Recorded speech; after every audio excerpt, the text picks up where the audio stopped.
अनुपमा में आज ये दिखाया जाता है कि काव्या अनुपमा को बुलाकर फोन को कट कर देती है। इधर अनुपमा काफी ज्यादा परेशान हो जाती है तो राखी ये बोलती है, वाह मुझे तो लगा था कि आज एंटरटेनमेंट होने वाला है, कहीं एंटरटेनमेंट का ओवरडोज ना हो जाए। इधर अनुपमा काफी परेशान रहती है तो डॉक्टर अद्वैत आते हैं और ये बोलते हैं, क्या अनुपमा सब ठीक तो है ना। अनुपमा कुछ बोलती नहीं है। उसके बाद अनुपमा समर को फोन लगाती है। समर देखता है कि अनुपमा का फोन आ रहा है, वो फोन को रिसीव करता है। काव्या देख लेती है कि समर को किसी का फोन आया है। काव्या को ये लगता है कि वनराज है फोन पर। काव्या समर से फोन को छीन लेती है और ये बोलती है, वी हेलो कहाँ हो तुम, वी तुम कहाँ हो। लेकिन इधर अनुपमा वापस रिजॉर्ट आ रही होती है तो काव्या ये बोलती है, वी तुम कुछ बोल क्यों नहीं रहे हो, कहाँ हो तुम। अनुपमा ये बोलती है, ये पागलपन बंद करो काव्या, मैं हूँ अनुपमा। अनुपमा कुछ नहीं बोलती है। काव्या फोन को कट कर देती है। इधर डॉक्टर अद्वैत ये बोल देते हैं, अनुपमा जी आप रिलैक्स करिए, आपके लिए इतना स्ट्रेस लेना ठीक नहीं है। इधर काव्या का गुस्सा काफी ज्यादा बढ़ जाता है। वो फैमिली वालों के पास जाती है और ये बोलती है, मुझे सब पता था, ये सब में आप लोगों की चाल है। आप ही लोग ने वी को भड़काया होगा कि काव्या से शादी नहीं करने के लिए, और अनुपमा ने भी यही सब किया होगा। डॉली को काफी गुस्सा आता है। वो काव्या के पास आती है और ये बोलती है, पहले तो मैंने ये सब नहीं बोला था, लेकिन अब मैं जरूर चाहूंगी कि तुम्हारा शादी मेरे भाई से ना हो। काव्या ये बोलती है, ओ डॉली प्लीज शट अप। तो डॉली भी उल्टा चिल्लाकर काव्या को ये बोलती है, oh better Kavya you shut up. फिर बा उधर से आती हैं और ये बोलती हैं, मैं तो यही चाह रही हूँ कि मेरा बेटा 3-4-5 दिन के लिए ना आए, क्योंकि तेरी जैसी अगर दुल्हन रही ना तो घोड़ी बारात दूल्हा सब भाग जाएगा। काव्या ये बोलती है, अगर ऐसा हुआ ना बा तो मैं एक बात बता दे रही हूँ, आप लोग सब जेल की चक्कर काटने वाली हैं, मैं ये बता दे रही हूँ। काव्या ये बोलती है, हाँ बा मैं सही बोल रही हूँ, आप लोग सब जेल की चक्कर काटने वाली हैं कि आप लोगों ने मुझे धोखा दिया है, मेरा डिवोर्स करवाया। उसके बाद जब मैं शादी करने आई तो दूल्हा भाग गया और सबने मुझे मिलकर इतना ज्यादा मेंटल टॉर्चर किया कि मुझे ये सब कदम उठाना पड़ा और मैं सुसाइड करने की सोच रही थी। परितोष ये बोलता है, तुम्हारे और पापा के बीच में हम लोगों का क्या काम है, हम लोगों ने तो कुछ किया ही नहीं है। तो काव्या बोलती है, लेकिन मैं बोलूंगी। समर ये बोलता है, लेकिन ये सब कुछ झूठ है। तो काव्या ये बोलती है, सब कुछ झूठ है लेकिन मैं इसे सच बता कर रहूंगी और ये सच होकर रहेगा। फिर बा काव्या को काफी कुछ सुनाने लग जाती है। तो बा काव्या को ये बोल देती है, तू मैदे की कटोरी चुप रहेगी कि नहीं, वरना मैं तेरा ये हाल कर दूंगी कि तुझे समझ में नहीं आएगा।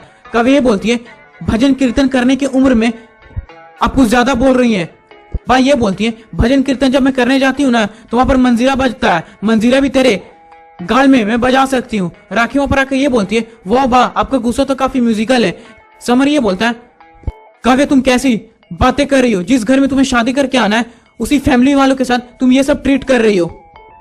काव्या ये बोलती है, अभी तो मैं बस बात कर रही हूँ तुम लोगों से, अगर वरराज यहाँ पर नहीं ना आया तो मैं सबको बर्बाद करके रख दूंगी। ना मैं सोचूंगी कि लीला शाह कौन है ना हसमुख शाह कौन है, मैं सबको एक एक करके बर्बाद कर दूंगी।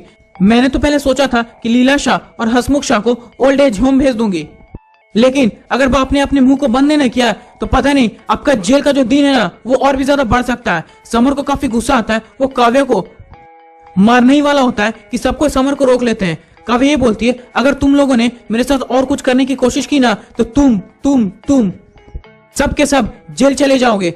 राखी काव्या के साइड आ जाती है। फिर काव्या ये बोलती है, मैं अभी के अभी पुलिस को बुलाऊंगी। और काव्या फोन लगाने ही वाली होती है, पीछे से अनुपमा आती है और ये बोलती है, फोन लगाकर तो दिखाओ। डॉक्टर अद्वैत भी अनुपमा के साथ में रहते हैं। फिर अनुपमा काव्या के पास आती है तो काव्या ये बोलती है, मैं सीरियस हूँ अनुपमा। अनुपमा ये बोलती है, मैं अभी कोई चुटकुला नहीं सुना रही हूँ तुम्हें, अभी कभी फोन लगाओ। काव्या फोन लगाने लग जाती है। अनुपमा ये बोलती है, अभी कभी बुलाओ पुलिस को, फौज को बुलाओ या किसी और को बुलाओ, मैं भी देखती हूँ कि तुम हमें जेल भेज पाती हो कि भी नहीं। लेकिन एक बात याद रखना काव्या, अगर तुम सबको जेल भेज दोगी तो मैं यहाँ पर ठेपले नहीं बनाते रहूंगी, मैं भी तुम पर ऐसा केस करूंगी कि अगला जन्म भी तुम्हारे जेल में ही कटेगा। काव्या ये बोलती है, अरे तुम क्या मुझे भेजोगी जेल में, मैंने क्या किया है। अनुपमा ये बोलती है, मेरे शादीशुदा जिंदगी को तुमने बर्बाद किया है, मेरे पति के साथ गैर संबंध बनाकर उसे फंसाया है, हमारे शादी को तोड़वाया है, डिवोर्स लिया है, मेरे परिवार को काफी ज्यादा परेशान किया है, मेरी बच्ची को मेंटल टॉर्चर किया है जिससे वो घर छोड़कर चली गई थी, मेरे बापूजी को न जाने कितनी बार परेशान किया है। और तो और काव्या मेरे पास गवाह भी रहेगी, बापूजी, परितोष, समर, पाखी, संजय भाई, डॉली बहन और तो और वनराज शाह, तुम्हारे पास कितने सबूत रहेंगे। तो काव्या ये चिल्लाती है, राखी दवे और पंडित जी पीछे से ये बोलते हैं नहीं नहीं मुझे बख्श दीजिए, मैं कहीं नहीं जा रहा। अनुपमा ये बोलती है लो तुम्हारा एक और सबूत गया, मेरे पास तो इतने सारे सबूत हैं, तुम्हारा सोच लो जेल में क्या होगा काव्या। और जो तुम वनराज शाह पर घमंड कर रही हो ना, वही वनराज शाह अभी भी मेरे साइड है। अगर मैंने ये सब बातें बता दिया ना तो तुम्हारा पता नहीं क्या होगा। पीछे से डॉक्टर अद्वैत ये बोलते हैं कि अनुपमा तुम शांत हो जाओ, तुम्हारे लिए इतना गुस्सा बिल्कुल भी ठीक नहीं है, तुम स्ट्रेस मत लो। अनुपमा ये बोलती है मैं कैसे शांत हो जाऊं, यहाँ पर कलेश होते ही जा रहा है। काव्या ये बोलती है ये लड़ाई तभी शांत होगा जब वनराज यहाँ पर आएगा। डॉक्टर अद्वैत ये बोलते हैं ओके फाइन, मैं अभी वनराज को ढूंढ के लाता हूँ। काव्या ये बोलती है ढूंढा उसे जाता है जो कहीं गुम हो गया हो, लेकिन यहाँ पर तो किसी को भगाया गया है। फिर से अनुपमा काव्या को काफी कुछ सुनाने लग जाती है, तो काव्या भी अनुपमा को काफी कुछ बोलने लग जाती है, उस पर काफी ज्यादा चिल्ला रही होती है। अनुपमा को बर्दाश्त नहीं हो रहा होता है, तो समर ये बोलता है Kavya you better shut up, तू मेरी मम्मी से इस तरह नहीं बात कर सकती। फिर से एक एक करके सब कोई काव्या को सुनाने लग जाते हैं, तो काव्या ये बोलती है तुम लोगों को क्या लग रहा है कि मैं तुम लोगों से डर जाऊंगी? और तुम लोग जो मुझे डराने की कोशिश कर रही हो ना, मैं तुम लोग से नहीं डरने वाली, मैं तुम लोग सबको जेल भेज दूंगी, तुम लोग सब देख लेना। परितोष भी काव्या पर चिल्लाने लग जाता है। इधर काव्या ये बोलती है मैं तुम लोगों को नहीं छोड़ने वाली, मैं तुम्हें बता दे रही हूँ। समर काफी गुस्से में काव्या को देख रहा होता है, काव्या को गुस्सा आता है, वो समर को जाकर काफी जोर से धक्का दे देती है। फिर अनुपमा को भी काफी गुस्सा आता है और अनुपमा काव्या का हाथ पकड़ लेती है और ये बोलती है खबरदार जो तुमने मेरे बच्चे को छू कर भी देखा तो काव्या अनुपमा को ये बोलती है तुम कर क्या लोगी अनुपमा? अनुपमा ये बोलती है इतनी डिग्रियां तुमने पास कर ली, लेकिन तुम्हें इतना भी अकल नहीं है कि अगर एक माँ के सामने उसके बच्चे को कुछ हुआ तो वो माँ क्या कर सकती है, तुम्हें इस बात का अंदाजा है कि नहीं? तो काव्या ये बोलती है अगर तुम्हारे बच्चे बदतमीजी करें तो मैं उन्हें सुना भी सकती हूँ और थप्पड़ भी मार सकती हूँ। अनुपमा ये बोलती है चल थप्पड़ मार के दिखा, मेरे बच्चों को थप्पड़ मार के दिखा। काव्या ये बोलती है मैं मजाक नहीं कर रही हूँ अनुपमा। अनुपमा ये बोलती है तो मैं भी मजाक नहीं कर रही हूँ, अभी के अभी चल थप्पड़ मार के दिखा, हिम्मत है तेरे सामने तो चल थप्पड़ मार के दिखा। काव्या गुस्से में समर के पास पलटती है और उसे काफी गुस्से में देख ही रही होती है। अनुपमा ये बोलती है अभी भी तेरे पास समय है, मैं देखती हूँ कि तू थप्पड़ मारती है या कि नहीं। फिर काव्या समर पर हाथ उठाने वाली होती है कि अनुपमा काव्या का हाथ पकड़ लेती है और ये बोलती है तेरी हिम्मत कैसे हुई कि मेरे बच्चे पर हाथ उठाने की? अगर तूने मेरे बच्चे को छूने की कोशिश भी की ना तो एक हाथ उखाड़ कर तेरे दूसरे हाथ में रख दूंगी, फिर करते रहना मंडप में 20 से शादी एक हाथ लेकर। काव्या काफी ज्यादा अनुपमा से अपने हाथ को छुड़ाने की कोशिश कर रही होती है, लेकिन अनुपमा से वो नहीं छुड़वा पा रही होती है। तो भाई ये बोलती है क्या हुआ, जिम जाने वाली लड़की आज एक माँ से नहीं सक रही है लड़ने में? राखी ये बोलती है इतना ज्यादा ड्रामा हो गया कि बात आज हाथापाई पर आ गई है, वाह काफी मजा आ रहा है देखने में। अनुपमा ये बोलती है आईब्रो बनाने वाली लड़की, मेकअप करने वाली लड़की, क्या हुआ एक माँ के सामने हार रही है? मैं तो बीमार हूँ, मैं तो सिलवटों में मसाला पीसती हूँ, लेकिन तब भी तू हाथ नहीं छुड़ा पा रही है। अरे हिम्मत है तो मेरे हाथ को छुड़ाने की कोशिश भी तो कर। काव्या काफी ज्यादा कोशिश करती है, लेकिन वो अनुपमा से अपने हाथ को नहीं छुड़वा पा रही होती है। फिर अनुपमा काव्या के हाथ को छोड़ देती है और ये बोलती है काव्या इस बात का ध्यान रख लो, अगर तुमने अभी के अभी इस बात को खत्म नहीं किया और कुछ भी नया ड्रामा किया या कुछ भी आगे बहस करने की कोशिश की तो एक बात याद रखना, जो धागा बांधकर मैंने तुमसे वचन किया था कि मैं तुम्हारा और वनराज शाह का शादी करवाऊंगी, उसे मैं भूल जाऊंगी और उसी हाथ से जाकर मंडप को उखाड़ कर फेंक दूंगी, फिर करते रहना अपने 20 से शादी। काव्या अनुपमा के गुस्से के सामने शांत हो जाती है। इधर फोन बजने लग जाता है तो समर अनुपमा का जाकर फोन को रिसीव करता है, कोई अननोन नंबर आता है, फोन कट हो जाता है, फिर से फोन आने लग जाता है तो अनुपमा समर से फोन ले लेती है। फोन वनराज का रहता है तो अनुपमा ये बोलती है कहाँ है आप, कहाँ रह गए? आपको पता भी है यहाँ पर क्या हो रहा है, आपकी गलती की सजा मेरे परिवार वालों को भुगतना पड़ रहा है, आप जल्दी से आइए नहीं तो क्या पता क्या हो जाए।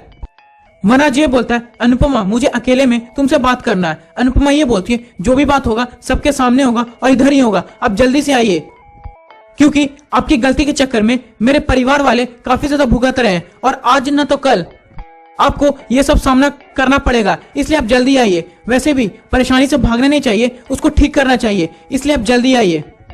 काव्या आती है, अनुपमा से बीच बात में ही फोन को छीन लेती है और ये बोलती है कहाँ गए वी तुम, जल्दी आओ, ये सब क्या नाटक है। वनराज जैसे ही काव्या का बात को सुनता है वो फोन को कट कर देता है। फिर वह काव्या के पास आती है और ये बोलती है देख ले वनराज तो तुझसे बात भी नहीं करना चाहता और तू शादी करने जा रही है। अगर थोड़ा सा भी तेरे अंदर शर्म बचा है ना तो छोड़ दे मेरे वनराज को और शादी मत कर। काव्या ये बोलते इट्स नॉट पॉसिबल, मैं वनराज से शादी करके रहूंगी। राखी आती है और ये बोलती है और अगर मिस्टर शाह नहीं आए तो तब तुम क्या करोगी काव्या? तो डॉक्टर आदित्य ये बोलते हैं अगर वनराज नहीं आया तो देखा जाएगा कि बाद में क्या करना है, लेकिन just wait for him now. इधर सारे घर वाले अनुपमा को गले लग जाते हैं। काव्या काफी इमोशनल हो जाती है। सब कोई वनराज को वेट कर ही रहे होते हैं। उसी बीच में वनराज आ जाता है। सारे घर वाले और काव्या वनराज की तरफ देखने लग जाते हैं और जब वनराज वहां पर आता है अनुपमा वनराज के पास जाती है और ये बोलती है आप कहाँ गए थे बिना बताए? आप ये सब क्या करते हैं? ये बात मुझे समझ में नहीं आती। आप मुझे बताइएगा आप क्या करने गए थे और कहाँ गए थे? काव्या भी वनराज के पास जाती है और ये बोलती है वनराज ये सब क्या नया नाटक है? वनराज मैंने तुम्हें कहा था ना कि तुम मुझे छोड़कर नहीं जाओगे। अगर दूसरी बार तुमने मुझे वेट कराया तो मेरा क्या हाल होगा? मैं तुम्हें बता नहीं सकती थी कि मेरा क्या हो रहा था यहाँ पर। बताओ वनराज तुम क्या करने गए थे? वनराज कुछ नहीं बोल रहा होता है। इधर काव्या वनराज का हाथ पकड़ती है और ये बोलती है बहुत हुआ भी, चलो जस्ट गेट मैरिड।